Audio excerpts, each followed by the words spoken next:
God bless America. Hello, everybody. I am the Talk Radio Protege, and this is the Protege Program. Welcome back from the weekend. No, it was not long enough. No, it is not just you.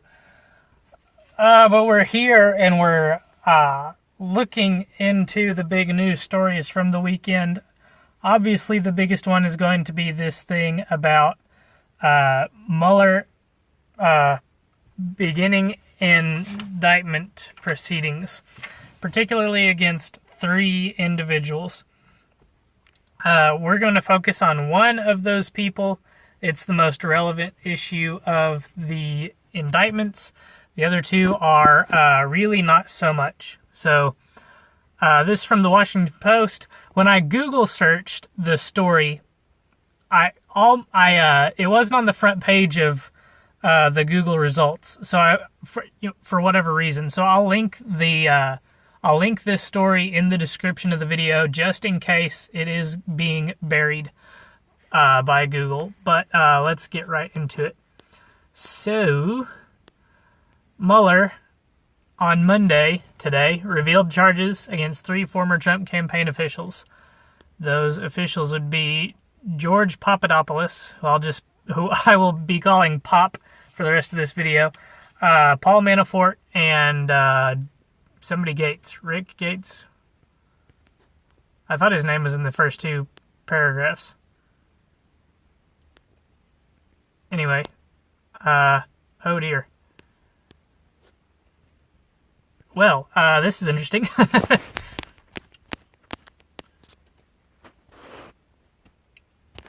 Sorry about that. Anyway, I might be referring to my notes more than the actual story here. Pop ultimately admitted to lying to the FBI. Okay, something is missing.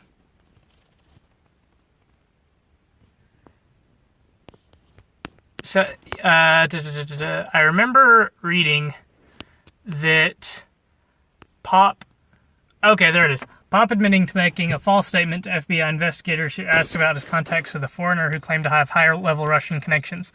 And then the switch immediately happens the next time Pop's name comes up. Lying to the FBI. There's a difference between making a false statement and lying to the FBI. Allow me to explain.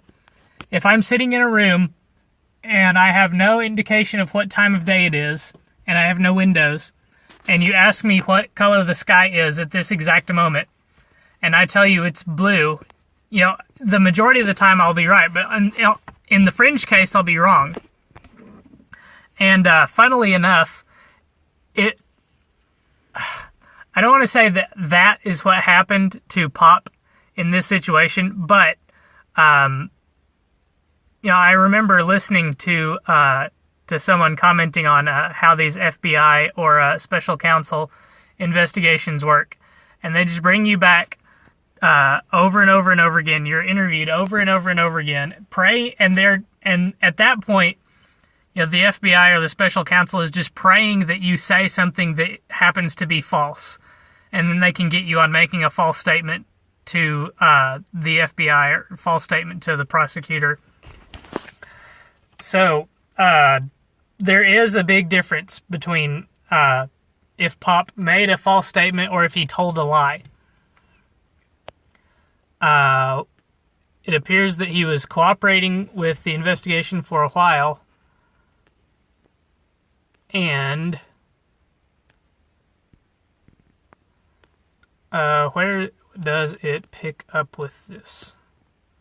It appears the story may have been edited since I read it the first time.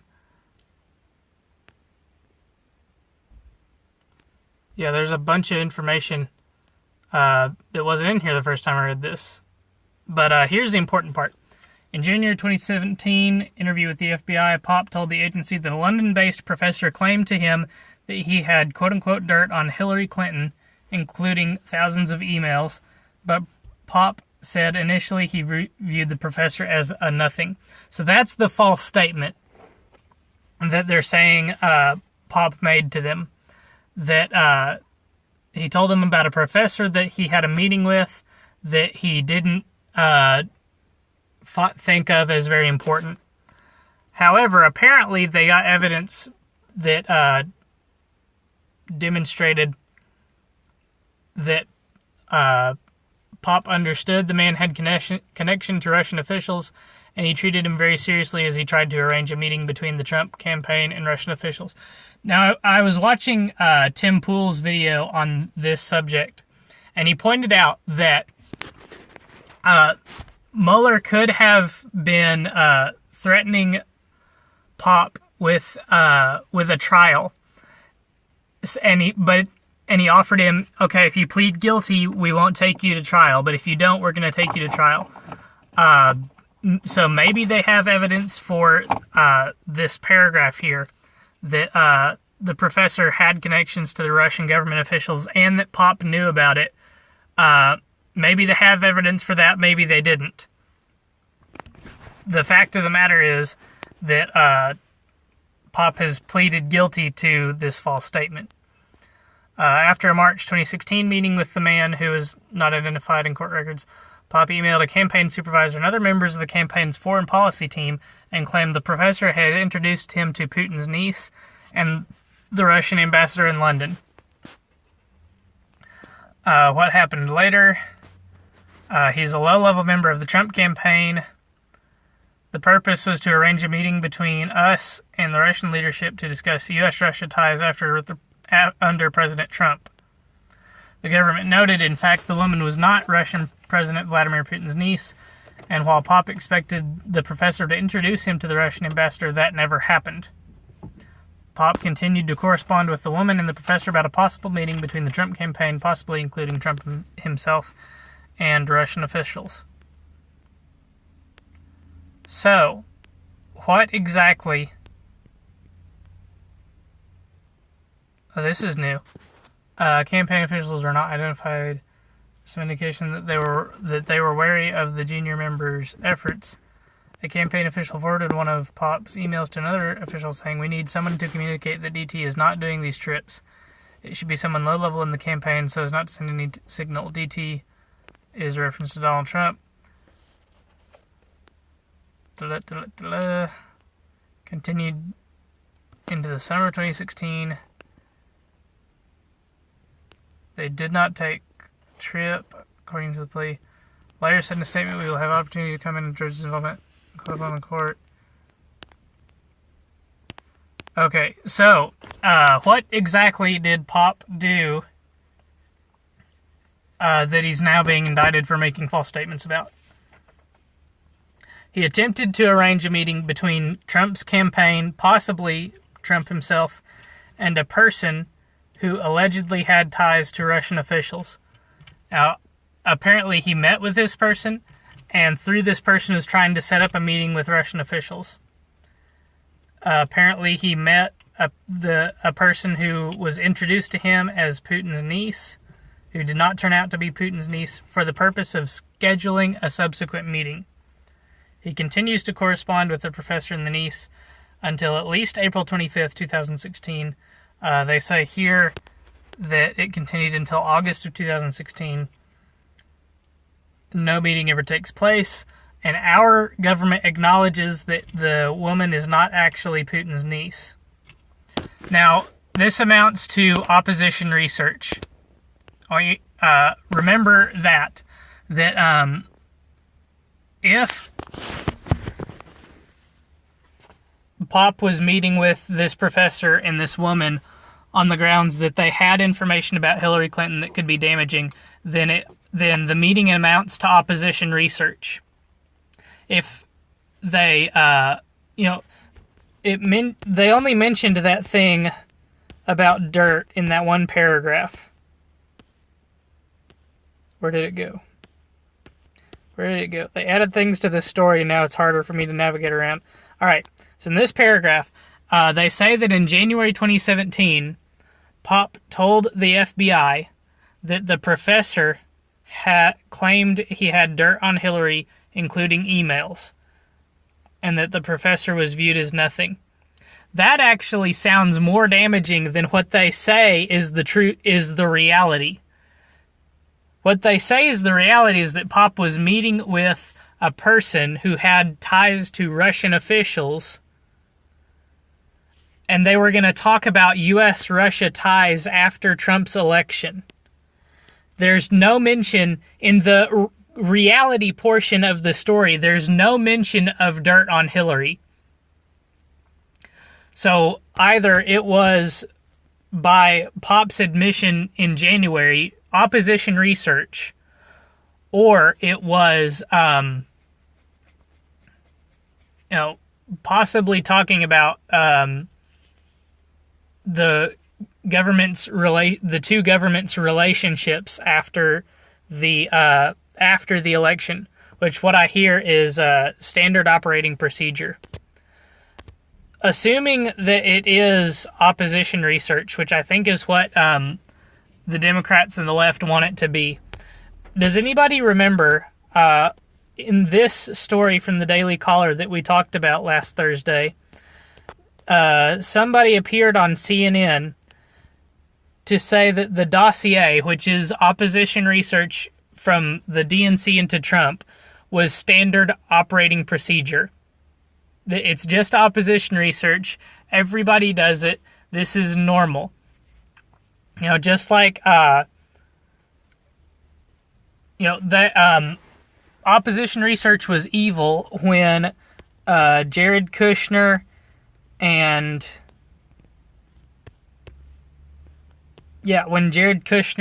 Paul Manafort and Donald Jr. met with a Russian dame that claimed to have information about Hillary. That was evil opposition research. But when Hillary did it, it was standard practice.